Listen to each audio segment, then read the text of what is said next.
Per la nostra società è sempre stato importante mantenere un'attrezzatura in ordine e sempre aggiornata per poter svolgere quasi tutte le operazioni per quanto riguarda la manutenzione, estintori e idranti direttamente dal cliente.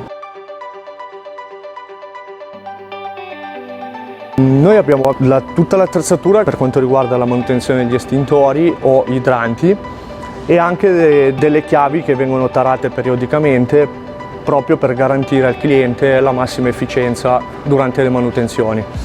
Abbiamo anche delle bombole di CO2 per poter fare le ricariche degli estintori sul posto e delle bombole di azoto per poter pressurizzare gli estintori a polvere o idrici.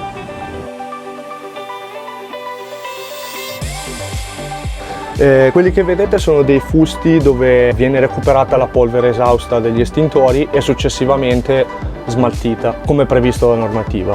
Quello che vedete lì invece è una macchina che serve per ricaricare gli estintori a polvere.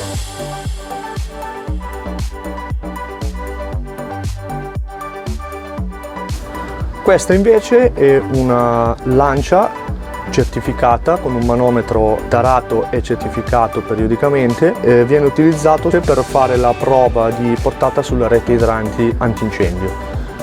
Questo è molto importante perché può darci la possibilità di verificare annualmente l'efficienza di un anello, di una rete idrica presente presso lo stabile, presso i nostri clienti. Tutti i nostri furgoni sono dei magazzini a tutti gli effetti e proprio per questo motivo 1 o 2 volte all'anno vengono effettuati degli inventari per registrare tutti i nostri ricambi presenti.